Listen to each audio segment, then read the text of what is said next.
Bienvenidos a La Contradicción, la sección de entrevistas de El Exilio. En este espacio estaremos conversando con escritores, intelectuales, artistas, dramaturgos, cineastas, entre otros, sobre sus trabajos y las ideas que estos atraviesan. El día de hoy tenemos el honor de estar acompañados por Santiago Lozano. Él es un cineasta colombiano, también es profesor de cine en la Universidad Autónoma de Occidente en la ciudad de Cali. La obra de Santiago está atravesada por una vieja herida colombiana: la violencia.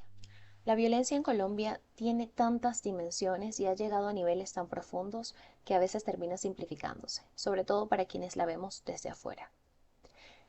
Las especificidades étnicas, políticas, sociales, económicas y culturales de cada una de las regiones que conforman el territorio colombiano hacen que la violencia se viva de una forma distinta en cada una de estas regiones.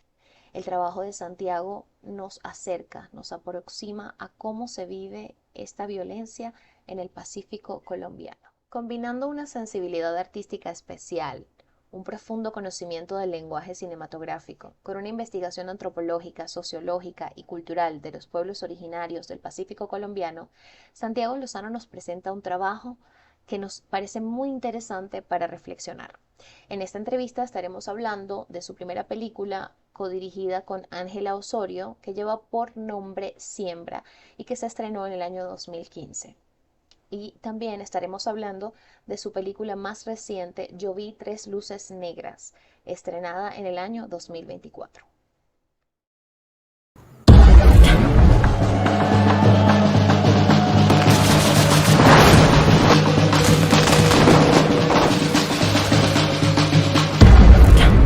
Habla bonito. ¿Quieres sembrar?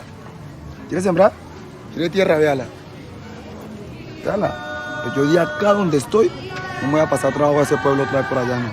Mira si se va solo.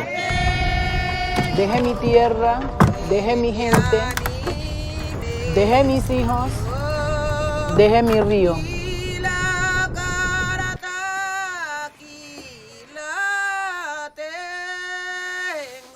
Pero ¿qué voy a hablar con el Johnny si el Johnny está muerto?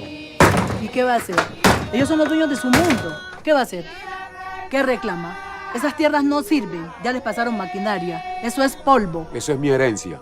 Usted es un bandido, usted es un rata. ¿No me andas buscando o qué? Yo no ando buscando a nadie. Estás preguntando cosas por Yo ahí, no ¿no? ando preguntando nada. Lo único que sé es que Johnny apareció con una bala. Comenzó a explotar el techo hacia la piedra, pero duro.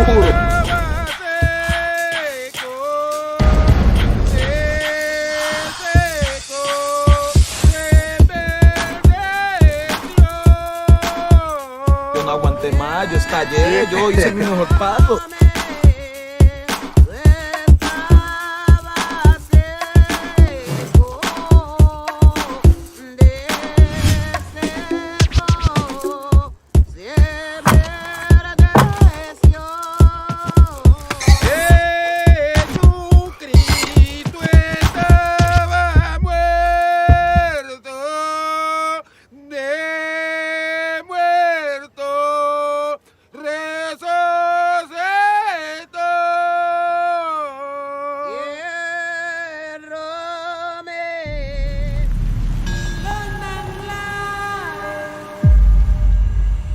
Dios me lo bendiga, mijo.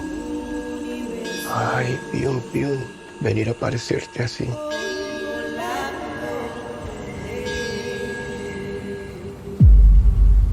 ¿Y dónde has andado? Deambulando por ahí, en una selva llena de muertos. Allá arriba dicen que lo tiraron al río. Don José, ¿qué estaba haciendo por acá en este monte? Mis compromisos con la muerte. ¿Y usted qué sabe del piun? Ese pelo se volvió malo.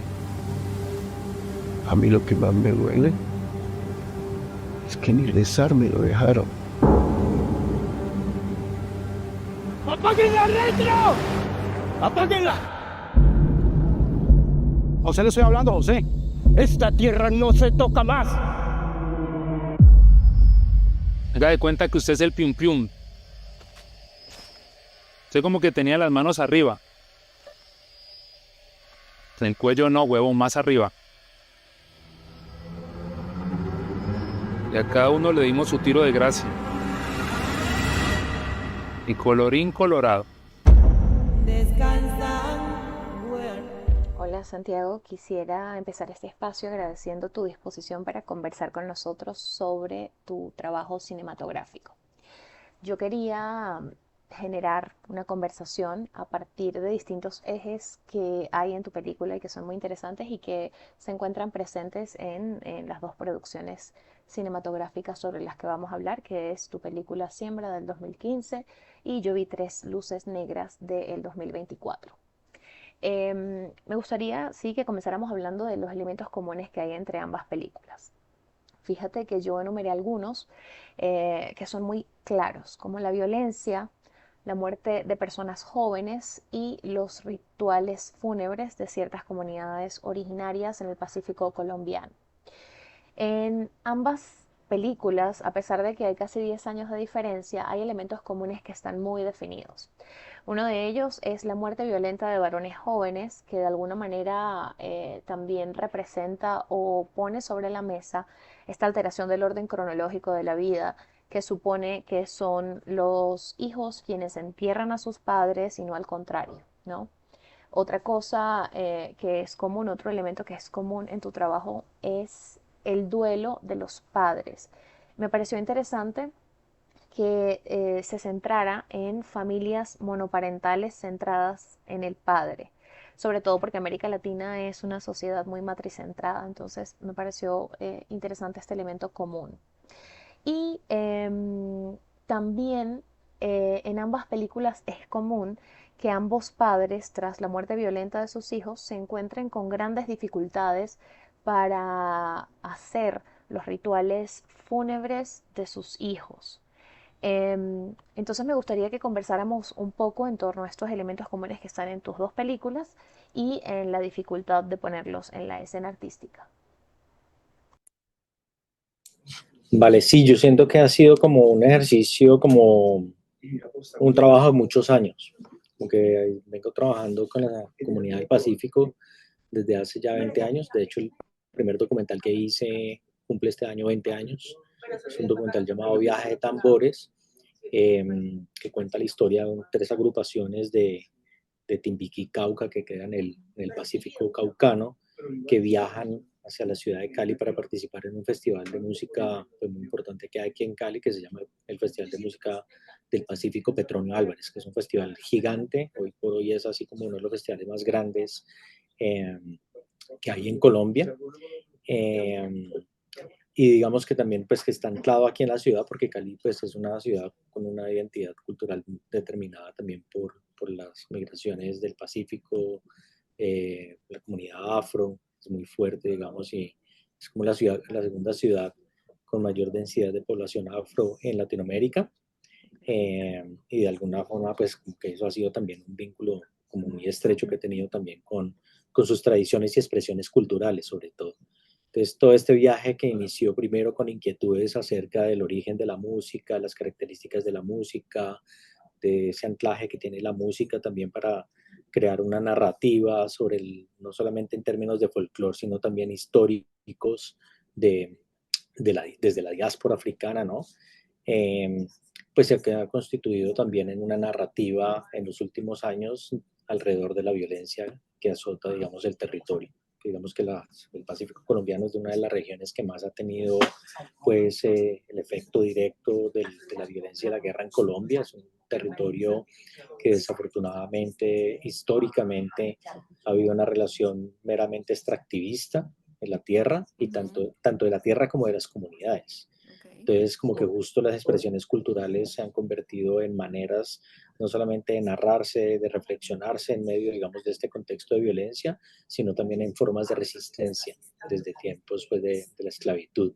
Y esa relación con los rituales mortuorios, pues como que también como que me ha ofrecido una forma de mirar la violencia que azota y la guerra que hay en nuestro país, justo desde las maneras en que estas tradiciones revelan como otras capas que hay de efectos de esa violencia y de esas capas sedimentadas que hay de una violencia histórica, ¿no? porque de alguna manera también es como otras maneras de relacionarse con la muerte, muy diferentes a las que tenemos, digamos, como desde el centro, una tradición más occidental.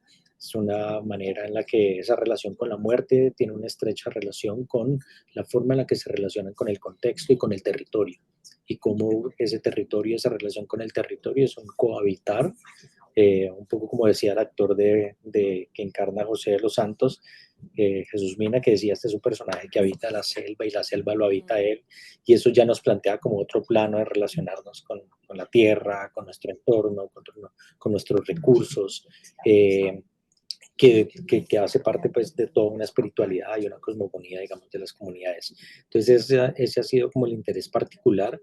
Creo que ahí se destapan también como otros elementos, otras maneras de ver y reflexionar acerca de la guerra, porque nunca me ha interesado pues como un ejercicio pues didáctico de entenderla o explicarla en términos de actores del conflicto y los porqués, porque eso está sobrenarrado, sobreexplicado, sobreexpuesto, y no cambia, digamos, la dinámica también tan fuerte de luchar por la tierra y luchar contra la tierra también. Entonces creo que eso es lo que me llevó que en estas dos películas como que gravitaran esas otras capas, ¿no? Otras capas narrativas, y también que ofreciera como otros puntos de vista también para hablar de la violencia y la guerra.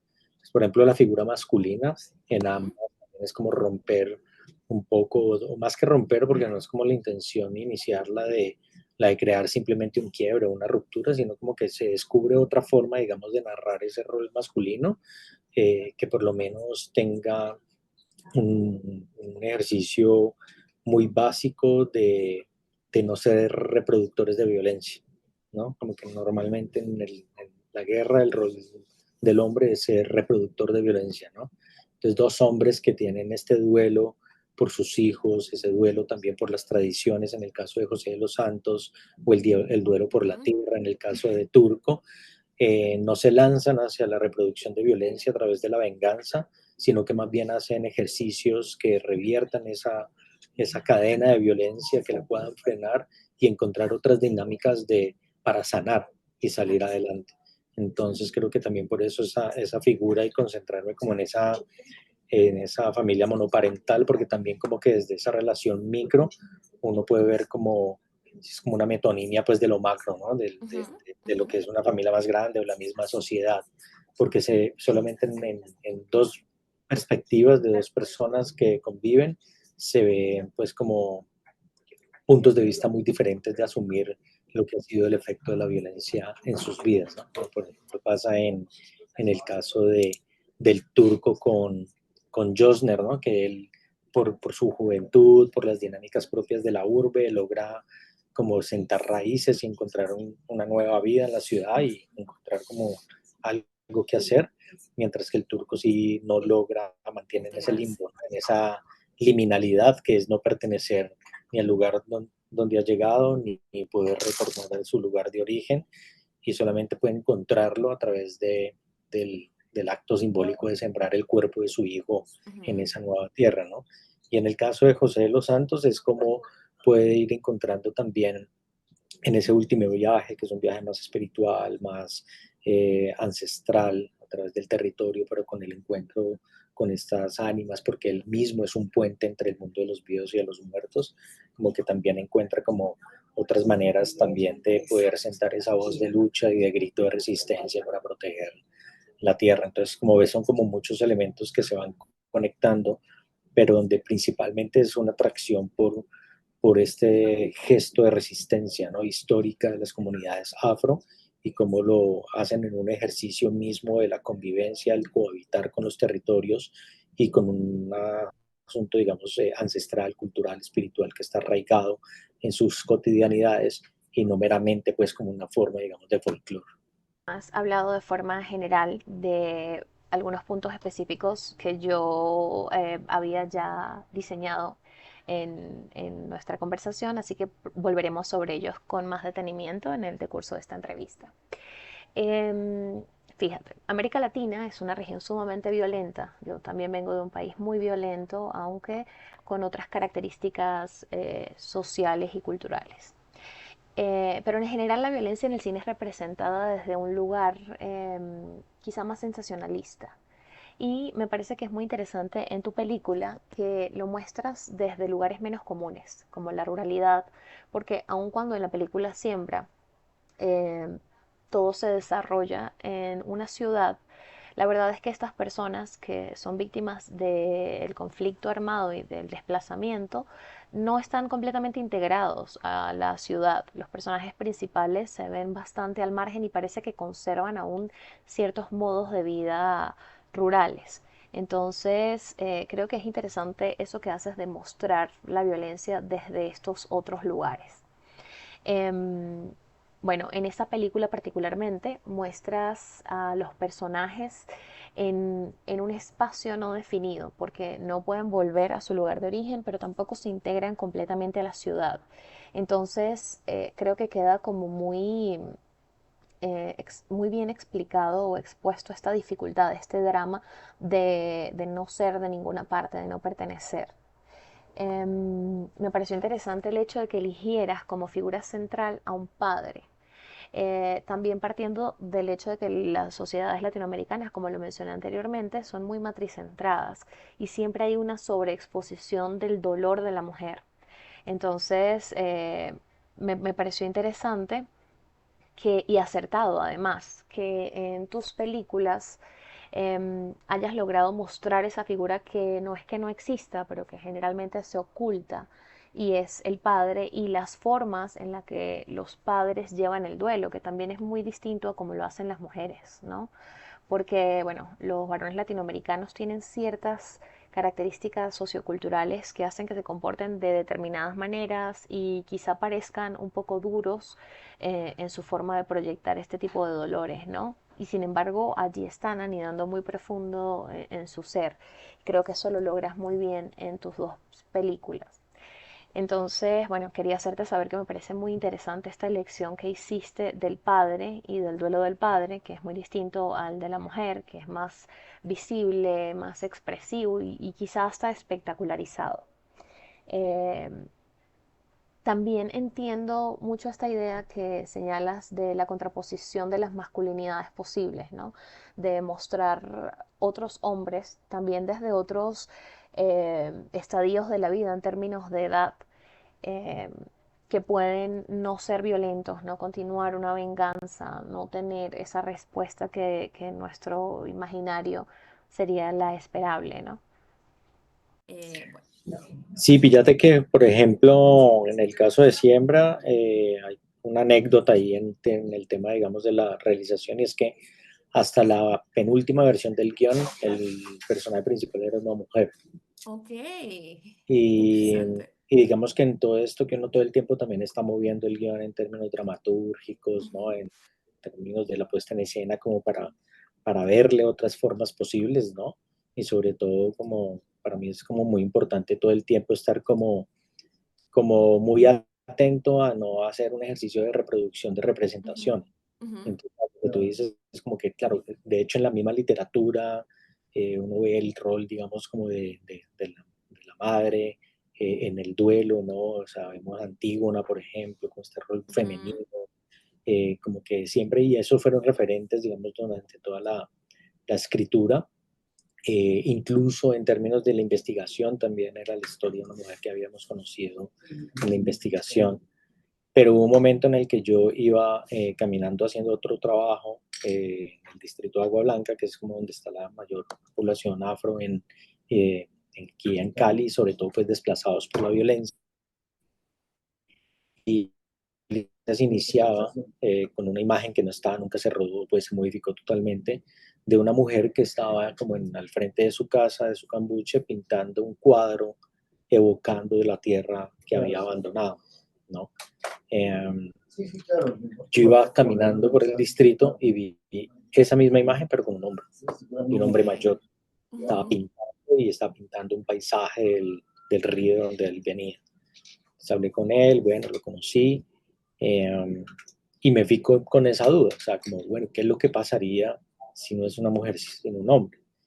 Y lo interesante es que justo destapó como la posibilidad de encontrar como la esencia de la película más allá de un arquetipo, de una estructura arquetípica, digamos, en relación al duelo.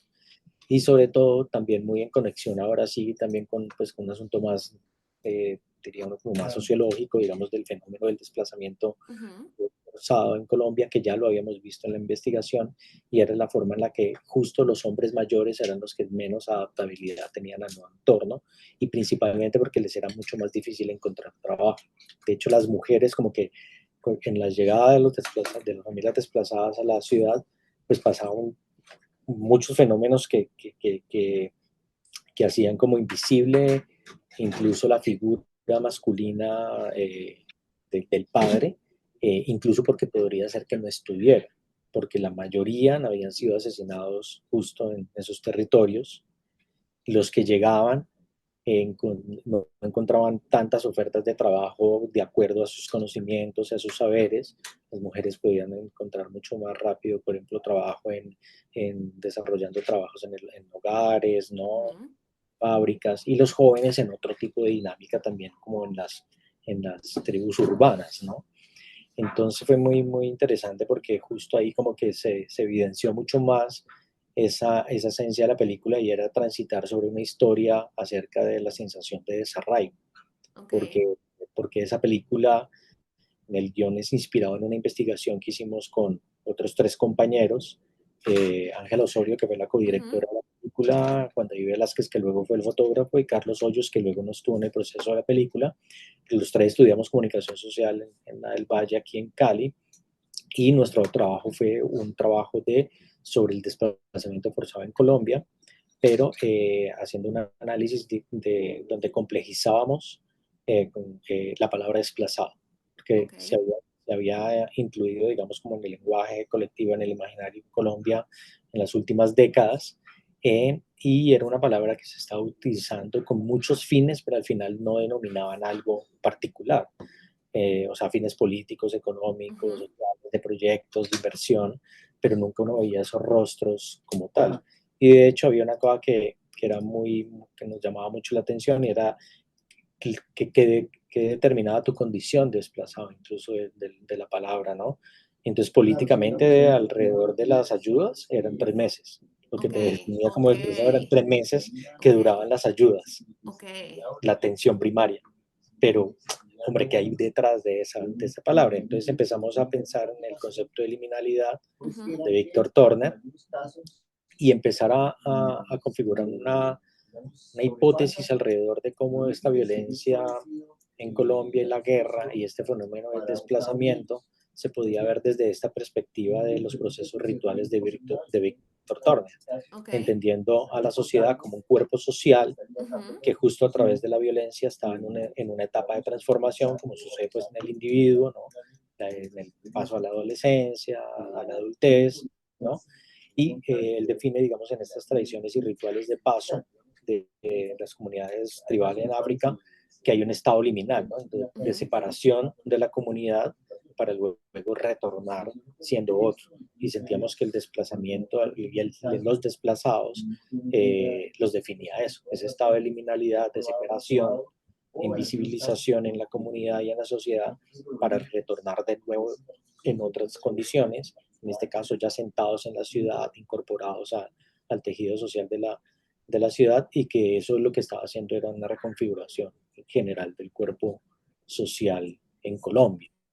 Ok. Entonces, justo por eso como que cuando apareció esa figura masculina nos dio como muchos elementos que empezaban a encajar con cómo poder representar esa idea de liminalidad y desarraigo encarnada en este hombre, que justo es solamente a través de sus tradiciones y de la posibilidad del duelo del hijo que puede lograr su objetivo, y es sentar raíces. Ujú. No retorna, pero puede hacer incluso el duelo por la tierra, Ok. porque es como un duelo suspendido, ¿no? Lo veíamos como una raíz sangrante, que solamente hasta que encontrara ese lugar para sentarse podría seguir adelante, y pues lo hace a través, pues, un poco de un evento trágico, y de la muerte de su hijo, pero su hijo simboliza también su posibilidad de empezar de nuevo también, Ok. en esa nueva tierra.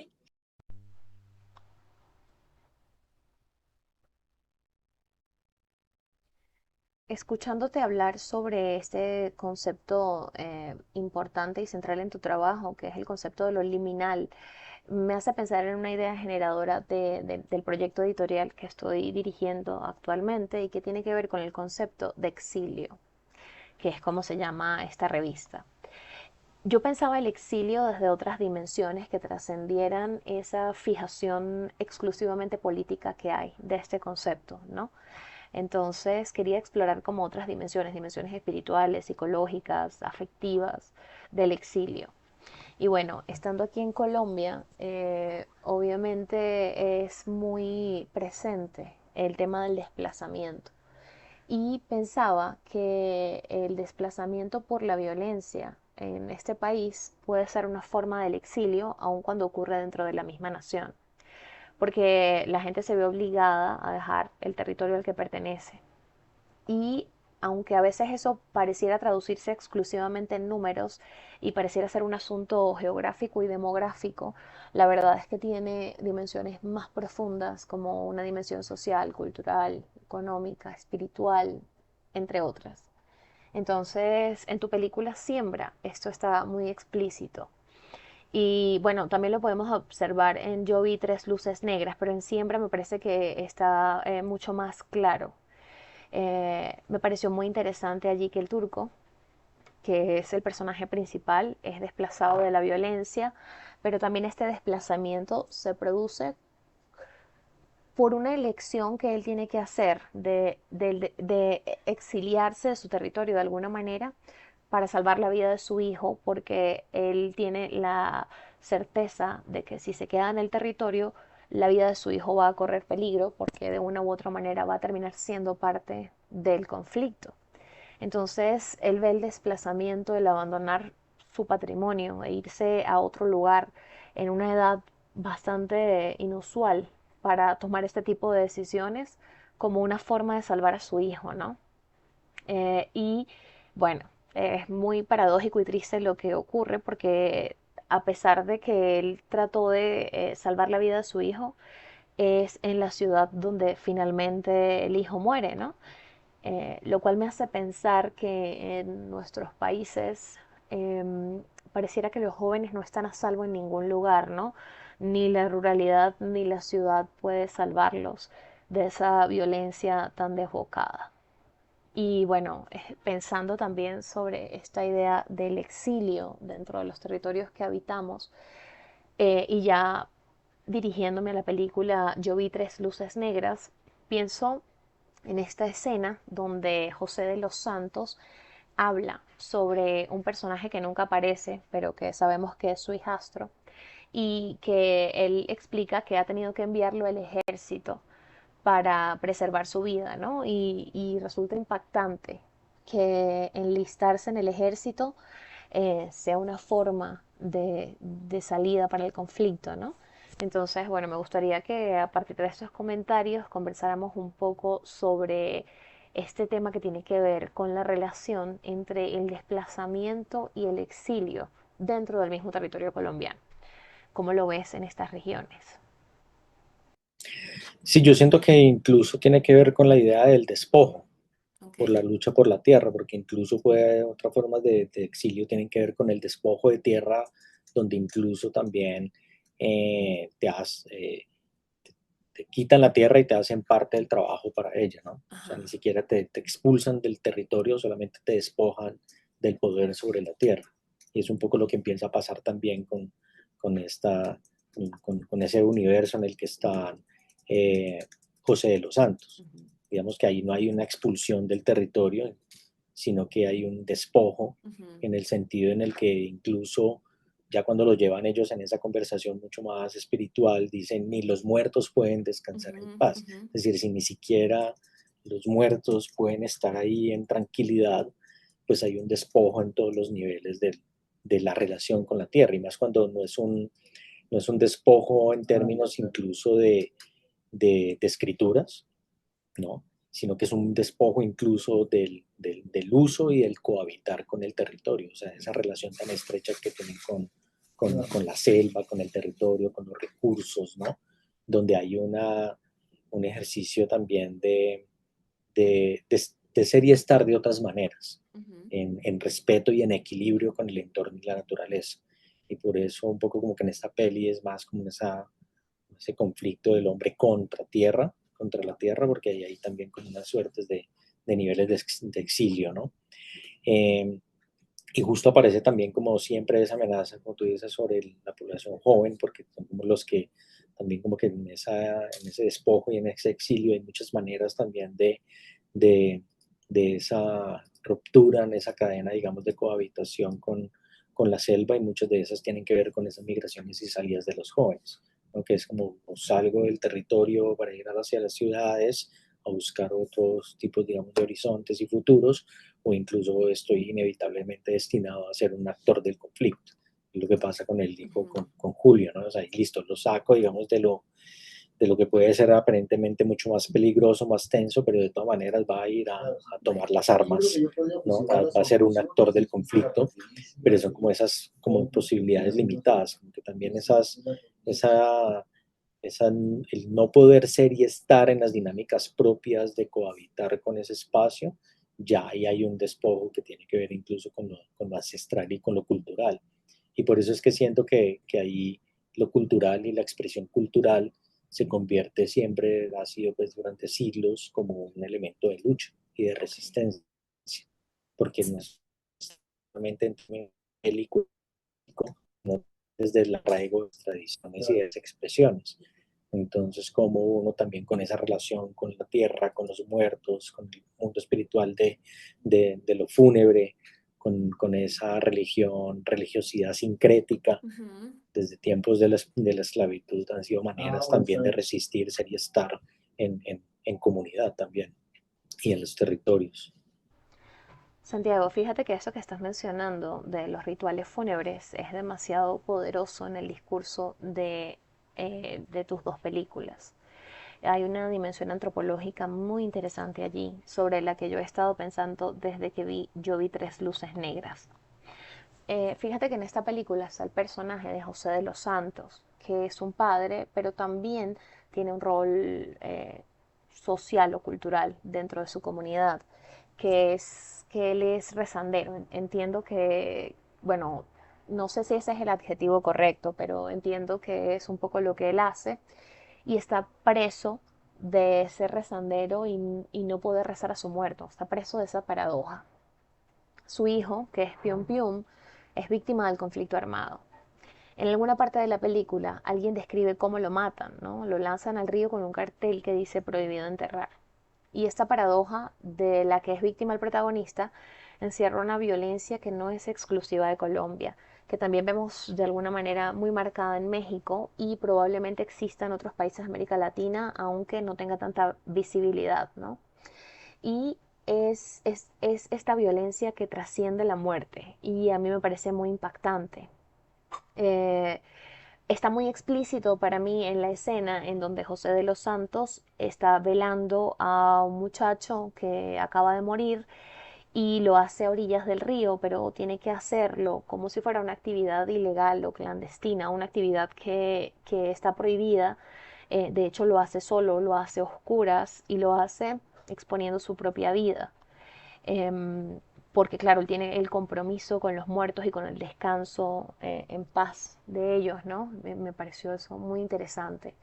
Eh, y como fenómeno político y social, es demasiado, bueno, también es un asunto antropológico. Es demasiado interesante esta eh, idea de que la violencia no culmine con la muerte, sino que se prolonga a sus familiares, se castiga al muerto después de la muerte, haciendo sufrir a sus familiares, a su comunidad, a la sociedad en general. Entonces pensaba en esto de la imposibilidad del ritual mortuorio, y me gustaría saber cómo lo ves tú desde tu línea de investigación y desde tu trabajo en campo. Sí, es como esa capa ya, no sé en qué nivel está esa capa, pues, digamos, de profundidad de la violencia, a lo que va llegando, digamos, como, y a lo que va escalando, socavando la violencia y la guerra, y es de encontrar cada vez más formas de, de que el gesto, el acto violento, persista en el tiempo, ¿no? O sea, el tema, digamos, de los desaparecidos es un asunto bastante fuerte, digamos, en las violencias latinoamericanas, porque precisamente no hay esa posibilidad del cierre. O sea, es como un duelo suspendido que genera mucho más un efecto y un impacto que trasciende incluso el mismo acto violento de la muerte, ¿no? Y del asesinato. El desaparecido también es como una carga latente, ¿no? Un duelo que no se puede cerrar. En el caso de José de los Santos, siento que más allá incluso tienen muchas paradojas en ese último viaje, porque es muy fuerte que además de tener el peso de no poderlo velar, ¿no? E incluso siendo, bueno, la palabra es sabedor, es como la manera en la que se reconocen a estos hombres y mujeres que se dedican a los rituales mortuorios y que también dominan todo el tema, digamos, como las artes de la medicina ancestral, ¿ok? Y se le llaman sabedores y sabedoras en el Pacífico. Entonces, este hombre que es un sabedor, que se ha dado a la comunidad, que seguramente también en medio del conflicto ha arriesgado su vida por cumplir esto que ha sido una misión que ha heredado también de su padre y de su abuelo, pues se ve como en esa encrucijada, ¿no? También como, o sea, traigo el peso de no poder velar a mi hijo, pero también es que ha convivido con ese duelo suspendido ante la incertidumbre de si sí o no, si ha muerto o no, porque tiene que ver también con la posibilidad de tener algo tangente, ¿no? Tangible, perdón. Y por eso es que cuando recibe la visita de su hijo, ya ese es el motivo para emprender el viaje, porque ya por fin comprende que él sí está muerto, ¿no? Y su hijo le dice, usted no me dejó venir. Claro, tenía una negación, no es solamente la carga de no poderlo enterrar o rezar, sino también la negación a la muerte, ¿no? Y ya cuando recibe esa visita del hijo, pues ya emprende el viaje por lo que está como marcado en su destino y le anuncia el espíritu de su hijo, pero también con la certeza de que, pues, que él está ya en el otro plano, ¿no? Y está deambulando por la selva, pues porque está ahí como con las ánimas del purgatorio, porque dentro también de las creencias está que si mueres de una forma violenta, pues no puedes ascender, sino que quedas deambulando con las ánimas del purgatorio. Y la otra paradoja en la que él está es que justo como el hombre que encarna la mayor violencia y maldad, desde un punto de vista pues como narrativo, dramático, en la película es el único que le da un alivio, porque también con certeza le describe de una manera muy cruel, pues encarnando él mismo a su hijo, pero tiene ya la información, porque incluso con ese joven que es mucho más amigable, más empático con él, dice, yo no estaba, no sé qué pasó, algunos dicen que sí, otros dicen que no, y él llega allá, te voy a cerrar todas las dudas, ¿no? Es esta cosa como extrema, digamos, más violenta, una doble violencia, pero que también al tiempo alivia, ¿no? Y le determina también el camino que va a seguir en ese último viaje, ¿no? Lo carga también en relación a encontrar ese primer momento de grito de oposición y de libertad cuando dice esta tierra no se toca más, ¿no? Es como en un agotamiento, en el hecho de que su misión es solamente como servir hacia esa ritualidad y espiritualidad, acompañando a los muertos a ascender, sino que también puede revelarse a eso, ¿no? A no solamente ser alguien con una misión de protección y acompañamiento de los muertos, sino alguien que puede también como sentar una voz. Entonces él va como explorando como todo eso, es que en carne propia José de los Santos como que encarna muchos niveles y capas que tienen que ver con efectos directos e indirectos también de la violencia. Y sí, esto es un, digamos, como de los desaparecidos muy fuerte, también como hay una correspondencia con la misma espiritualidad, por eso las expresiones culturales y la espiritualidad también ya son reconocidas como víctimas, ¿no? Porque ahí hay también no es casual, también como estas acciones violentas que hay también en relación a los desaparecidos, porque tienen que ver también con todo el imaginario espiritual. Entonces también algunas investigaciones e informes que han habido acerca de la violencia en el Pacífico colombiano se reconoce justo a la cultura, a la expresión cultural como víctima, porque muchas de las acciones violentas tienen que ver directamente contra esas expresiones culturales, y más cuando están en la órbita, pues en el escenario también de la relación espiritual con la muerte, porque también muchos de esos desaparecidos corresponden con este miedo a la venganza en otro plano, ¿no? A través de otras prácticas espirituales que también conviven ahí en el territorio. Entonces, digamos que eso, pues obviamente porque la película no puede convertirse en un tratado antropológico, no se va a explicar y decir, pero sí está un poco sentado en esas bases, porque conocí a justo en el proceso de paz que hubo hace unos años en Colombia, como un informe de la Comisión Interétnica de la Verdad, donde había una descripción de estos otros factores de impacto propiamente anclados en la costa del Pacífico en Colombia. Santiago, fíjate que eso que acabas de decir obviamente es una realidad muy dramática y dolorosa, pero tiene una dimensión hermosa lo que acabas de decir, porque los conflictos violentos en esta región siempre son reducidos a números, a cifras, en el discurso político sobre todo, pero también los demás actores de la sociedad terminamos reproduciendo esos discursos, ¿no?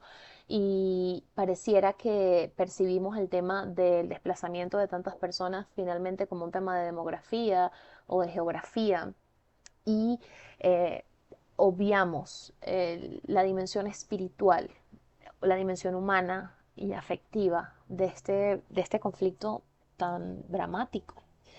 Y bueno, es interesante cómo en tu película tú pones esto sobre la mesa, lo traes a la discusión, es como interpelador. Y me parece que la forma en la que has hilado el discurso para que uno como espectador se sienta interpelado es también muy fino y elegante, porque no lo haces con aspavientos, ni con escenas demasiado violentas, ni espectacularizando el conflicto, sino que es más bien a través de un viaje muy interno, muy íntimo, eh, sí, muy espiritual finalmente. Y bueno, además el hecho de que la película, sobre todo Yo vi tres luces negras, sea una película tan poética en términos cinematográficos, fotográficos, en términos de sonidos. Em, no hay diálogos constantes, está muy presente el sonido de la naturaleza, de los ríos, los cantos. Todo esto hace que sea muy inmersiva. Y entonces justo pensaba en eso cuando veía tu película y veía escenas que me parecían largas para los tiempos de ahora, donde pareciera que la gente no soporta ningún ritmo que no sea este ritmo frenético de la sociedad que habitamos. Entonces, hay escenas muy lindas de tu película en donde por unos segundos se queda una panorámica general de la selva o un río fluyendo. Entonces, me parece interesante también esta forma de mostrar la naturaleza y el tiempo de la naturaleza, ¿no?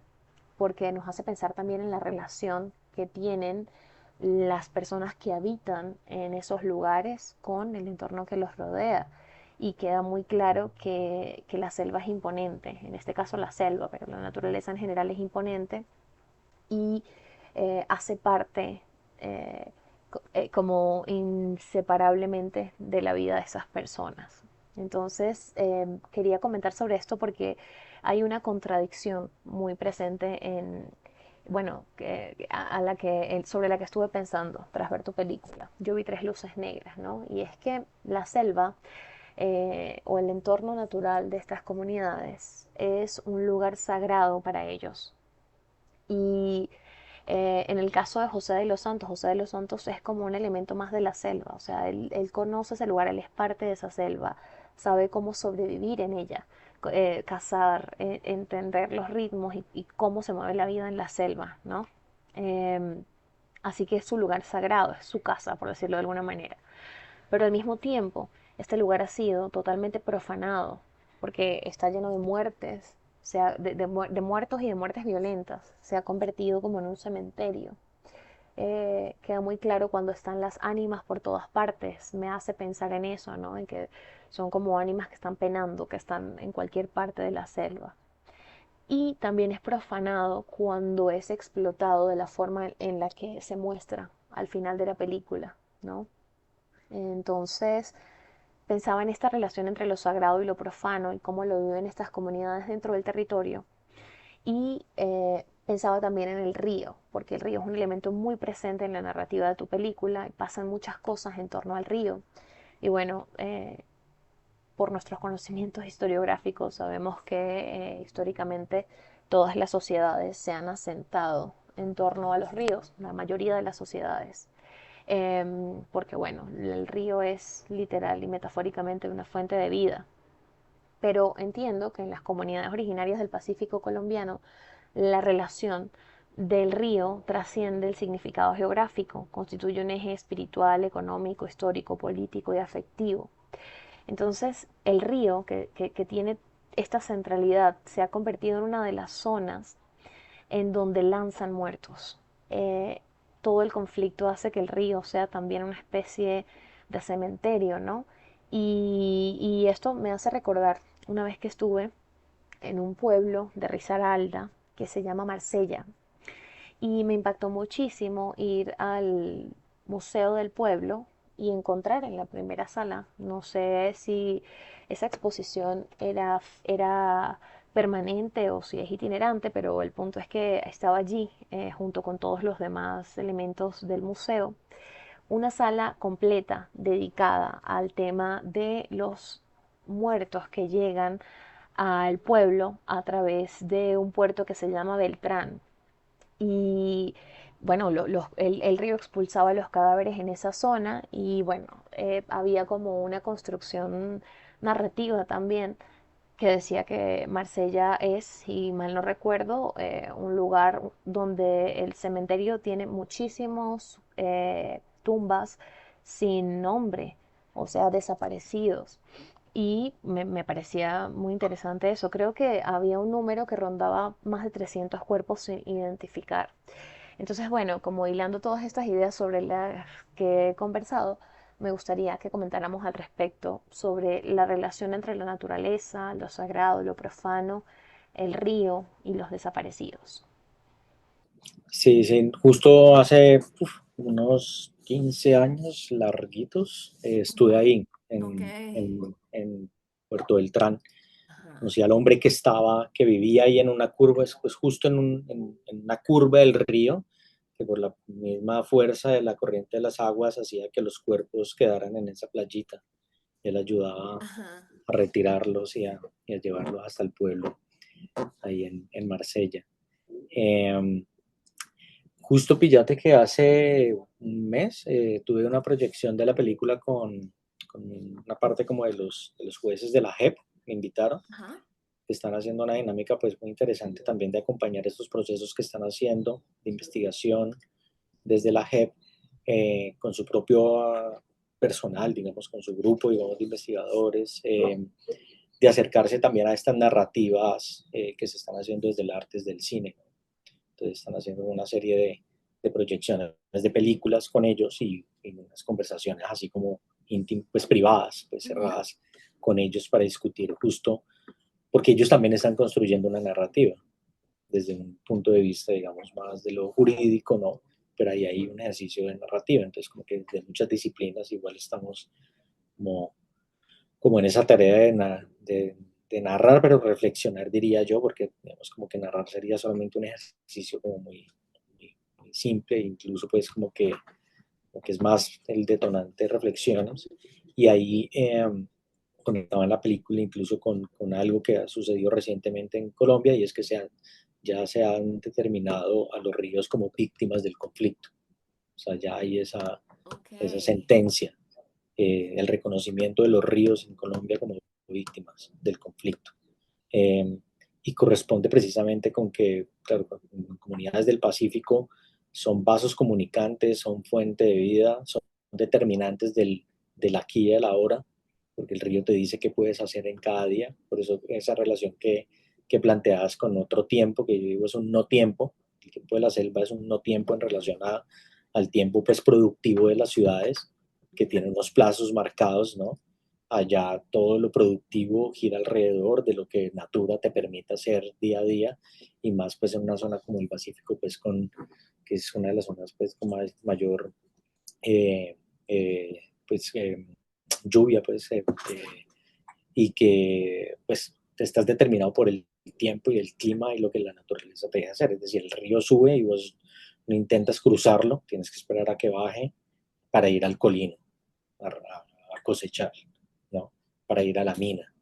Entonces, tú no tomas las decisiones en relación a las acciones de la cotidianidad, sino que los hace también la misma naturaleza, y el río es determinante para los ritmos propios de la vida cotidiana en las comunidades. Cuando irrumpe la guerra, la violencia y los ríos se convierten en tumbas, pues ya también empiezan a tener otro tipo, digamos, de efecto en la misma también ancestralidad y la misma espiritualidad también de las comunidades. Entonces, de hecho, hay un capítulo en el informe de la Comisión de la Verdad dedicado a los ríos que se han convertido en tumbas, y hay narraciones pues como muy fuertes también de lo que se va construyendo en el imaginario alrededor de ese vínculo con el río, que ya no solamente es vaso comunicante, fuente de recursos, medio de transporte, ¿no? Sino que también se vuelve pues como esto el cementerio, ¿no? Hay otra relación, ya también, porque ahí están nuestros muertos, Sí. y ellos, ahí recuerdo un texto de un testimonio donde decía que ya en el pueblo se hablaba de los que viven en los ríos, o sea, ni siquiera los que habitan en los ríos, o sea, ya no era ni siquiera una relación a la muerte, sino a la habitar, ¿no? O sea, se lleva a otro plano y hay otra relación, y creo que ahí hay como que justo ahí es donde se empiezan a abrir como muchas capas de reflexión de la manera en la que también ha socavado de una manera muy profunda pues la violencia y la guerra, que ya tienen sus efectos que se van expandiendo en otras dimensiones también, ¿no? Como la relación con la naturaleza y con los ríos específicamente. Sí, bueno, no hubiera imaginado jamás este tema de los ríos como víctimas, pero me hace sentido. Y además me parece que es un indicador muy claro de lo que ha causado el conflicto, del impacto del conflicto. Y bueno, para continuar con los temas que había preparado para esta entrevista, me gustaría que conversáramos, Santiago, sobre la musicalidad de tus películas. Ambas películas, Siembra y Yo vi tres luces negras, son muy musicales. No digo del género de musicales, ¿no? Sino que tienen una presencia musical muy fuerte. Y es un elemento muy hermoso. A mí me parece que le da una profundidad y una solemnidad muy interesante, sobre todo a la parte de los rituales. Entonces quería saber qué te llevó a darle un lugar tan especial a estos cantos en tus películas.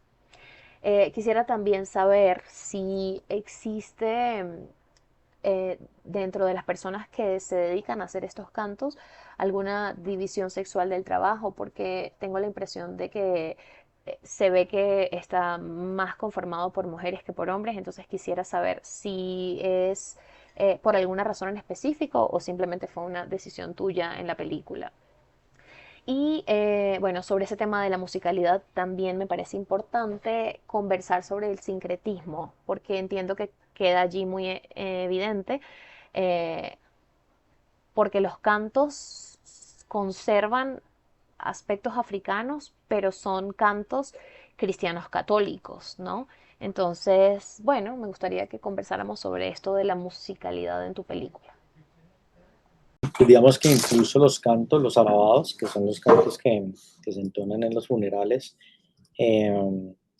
incluso fue como que una experiencia directa que tuve con un proyecto que desarrollamos para el Ministerio de Cultura en Chocó, en el Medio San Juan. Justo fue porque los cantos, los alabados y los rituales mortuorios de esta zona del Medio San Juan fueron declarados como patrimonio inmaterial cultural en Colombia.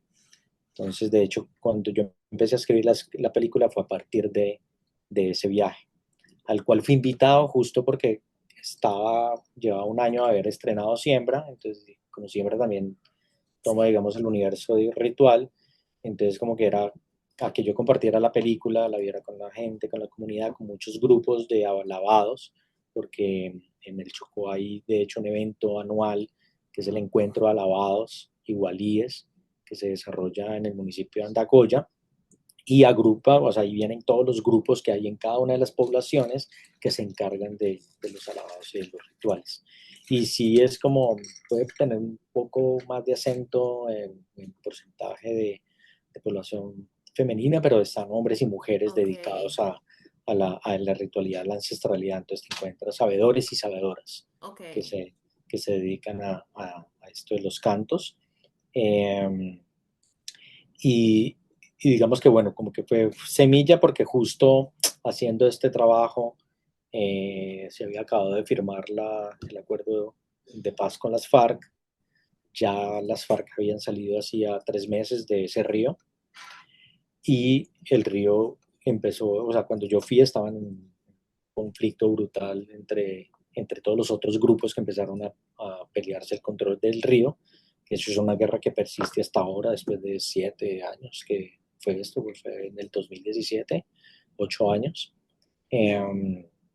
Y digamos que ahí fue como que empecé a ver esa confrontación que también la enunciaban muchos sabedores y sabedoras, de como parte de la confrontación tenía que ver con la preservación de esta ritualidad y esta espiritualidad versus el conflicto, incluso porque se agravaba por esta misión, esta cosa misional de rezar a los muertos, y cuando empiezas ya a rezarlos de uno y otro bando, como empieza también a complejizarse todo eso.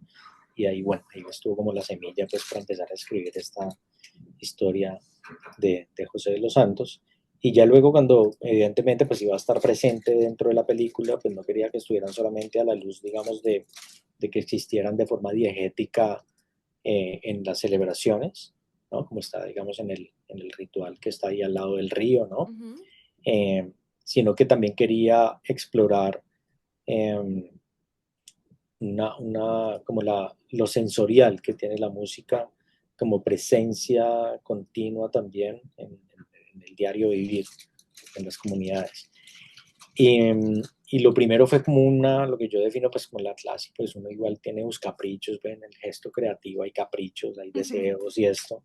Y había algo que yo quería explorar, y era una cosa que siempre me contaban desde hace mucho tiempo cuando iba a muchas comunidades, y era que parte de las maneras en las que sentían el anuncio de la muerte era escuchando cantos y salves en el aire, que viajaban por el aire. Y pues a mí eso me pareció una figura pues muy, muy bella, pues poética, muy bonita, una experiencia pues así brutal, y siempre estaba como en función de eso como es, ¿no? Entonces, cuando empezamos a trabajar con Nidia Góngora, pues que Nidia también es una cantautora muy importante, lideresa social en su comunidad, preservadora también de su cultura, y ella tiene un trabajo de hecho de preservación de los cantos y de alabados, y es una publicación que, ay, se me está yendo el nombre. Bueno, ella hizo parte, digamos, como un ejercicio incluso editorial de recopilación de cantos y alabados en la zona de Timbiquí, Cauca. Luego cuando recuerdo el nombre te lo escribo por ahí porque chévere que lo conozcas. Y bueno, pues había esa relación estrecha que tiene pues con su cultura, con la música. La conocía desde hace mucho tiempo porque justo su madre era protagonista, fue protagonista de esta primera película que hice hace 20 años, de Viaje de Tambores. Y la primera invitación fue como vamos a dialogar a través del lenguaje de la música, tú y yo con el lenguaje cinematográfico acompañando este viaje. Y una de las preguntas que siempre yo hacía era, ¿cómo suenan esos cantos? Ah, sí, suenan. Y pues claro, o sea, rápidamente van como, pues bacana la inocencia o la obviedad de uno haciendo preguntas de ese tipo, pues porque igual también, pues más allá pues de que obvio no va a haber una descripción, pues detona más bien unas preguntas. Entonces como que empezamos a trabajar en esta idea de cómo era ese acompañamiento de la voz en el viaje, o sea, cómo se podía integrar la voz y el canto con el paisaje sonoro de la película también. Entonces una pregunta pues medio tonta, o tonta por completo, pues de todas maneras terminó pues como pues situándonos en un escenario de conversación. Entonces por eso Nidia pues empieza como a trabajar haciendo estos cantos y estas composiciones.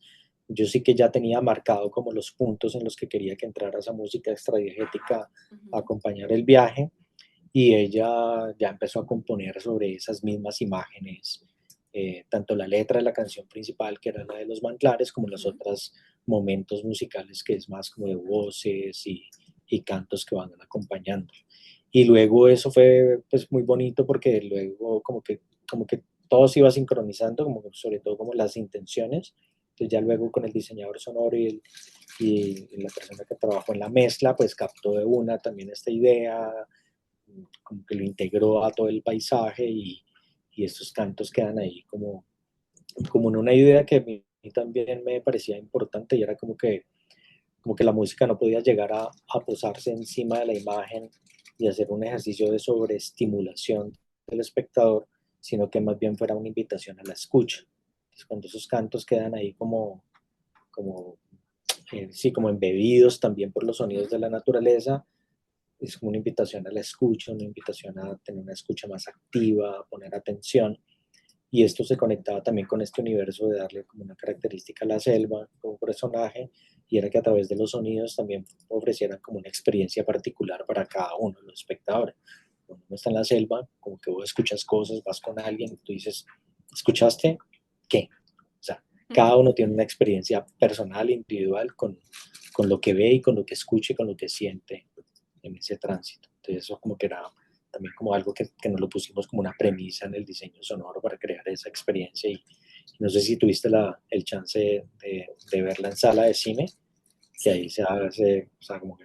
Es totalmente inmersivo. Me parece maravilloso porque lograste que nada quedara fragmentado, ni las imágenes de la naturaleza, ni los sonidos, ni los cantos, todo está muy entrelazado y fluido, y eso se percibe mucho desde el lugar del espectador.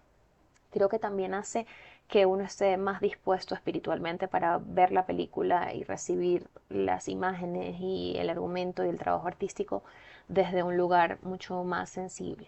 Y eso fue pues como también como otro escenario más de aprendizaje en relación a la conversación con Nidia, de cómo ella estaba viendo la película, cómo acompañar con su música ese viaje. Yo estoy haciendo la música a él, no a la peli, a su viaje.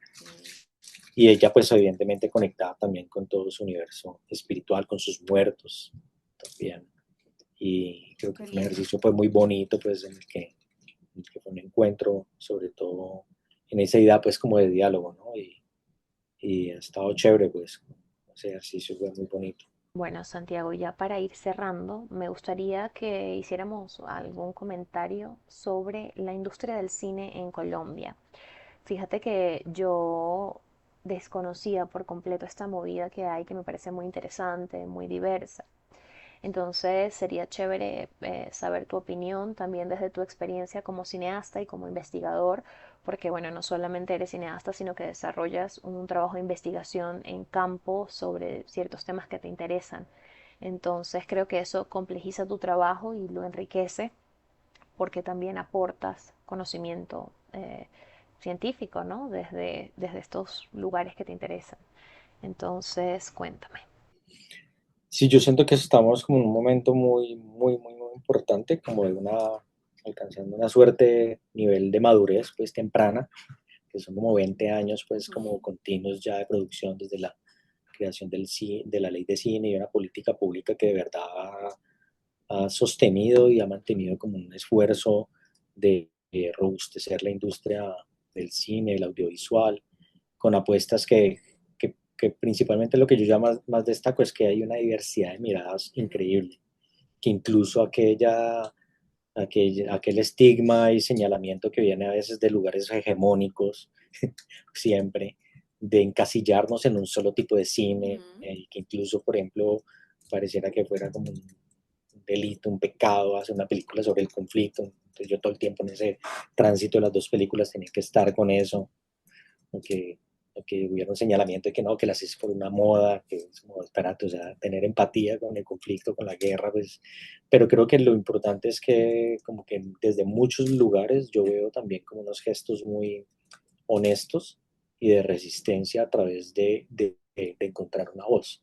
Y también incluso en la no pretensión de que se imponga una sola forma, digamos, de cine. Entonces, cuando lo nombras como industria, siento que es un momento muy, muy, muy importante porque se está haciendo de muchas cosas, de todos los estilos y de miradas.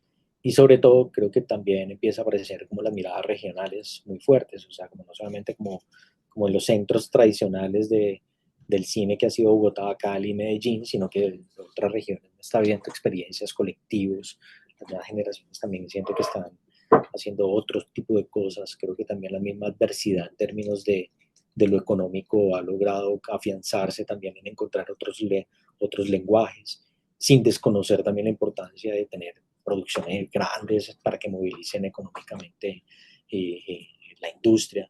Entonces creo que hay como un gran momento donde pues el cuello de botella es justo ya ir rompiendo los paradigmas y los estigmas en relación con los espectadores y entendiendo también esa otra parte que tiene que ver con la industria, que trasciende la obra en sí mismo y que tiene que ver con ejercicios pues de mercadeo, publicidad, de acercamiento, otro tipo de estrategias que no tienen que ver con la correspondencia de la obra, porque sí que hace unos años siempre todo el discurso se concentraba en la película y creo que era pues sí como una infancia, pues una edad temprana también del cine de no dejar ser, pero creo que el tiempo ha ido dando la razón porque ya pues hacen más cosas, ¿no? Ya no es solamente una película y en esa película pues haz todos los intereses, ¿no? Que sea comercial, industrial, filosófica, política, social, religiosa, cómica, dramática, trágica, de género, sino que ya cada una puede encontrar como su lugar y su nicho y pues claro, particularmente en lo que ha sucedido pues en las pelis que yo he hecho, pues tiene una estrecha relación también con mi rol como docente, pues ya llevo como 15 años dando clases de cine aquí en la Universidad Autónoma de Occidente, tenemos un grupo de creación cinematográfica donde también es un ejercicio continuo de pensarnos el cine, las formas y el lenguaje.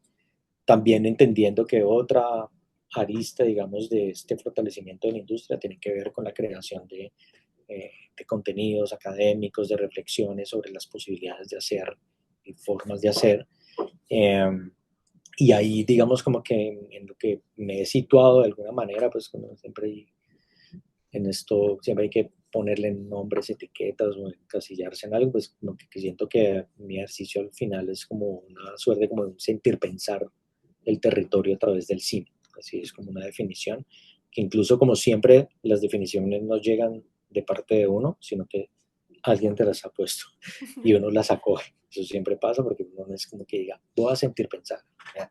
Sino que alguien te hace caer en cuenta que el ejercicio tiene unas ciertas características que tienen como unas convergencias alrededor de un concepto. En este caso, justo a partir de Yo y Tres Luces Negras, alguien me generó esa conversación alrededor y dije sí, o sea, en mi ejercicio sí, porque es como no pensar solamente en lo dramatúrgico, en lo actoral, en la puesta en escena, sí, eso como un lenguaje, pero desde el grupo de creación cinematográfica estamos como pues parados desde una línea que es la de generación de conocimiento a través de la obra, para que lo audiovisual y lo cinematográfico no sea algo que representa lo que se ha investigado desde otras disciplinas como las ciencias sociales o las humanidades, ¿no? Como esta idea como de, no, la película que habla de la investigación, sino que el mismo gesto de crear la obra sea un gesto de generador de conocimiento. Y eso pues muy anclado también a los procesos formativos que vamos como desarrollando aquí en la U. Tú sabes que cuando yo vi el estreno de tu película en la Cinemateca de Bogotá, tú al final conversaste con el moderador sobre el proceso de producción y a mí me pareció muy interesante que esta persona con la que estabas conversando te preguntó cosas sobre tu línea de investigación. Y eso me interesó porque yo asocio las líneas de investigación con un trabajo científico que se suele hacer, en mi caso, o al menos yo estoy relacionada desde el área de las ciencias sociales. Entonces, me pareció inusual, pero a la vez muy interesante, que un cineasta pudiera tener un trabajo de investigación. Y bueno, ahora, después de esta conversación, entiendo que tiene que ver con intereses tuyos personales pero quizá también un poco con tu labor como profesor en la Universidad Autónoma de Occidente. Entonces, me parece, bueno, muy linda y a la vez un perfil súper interesante el de un artista que produce conocimiento científico también, porque ciertamente creo que no deberían ser necesariamente campos desvinculados. Entonces, me place bastante saber que existe esa posibilidad de unir mundos que a veces creemos como muy separados. Así que nada, felicito tu labor también como investigador. Y bueno, nada, muchísimas gracias Santiago por este tiempo, por haber tenido la disposición de conversar con nosotros sobre tu obra cinematográfica.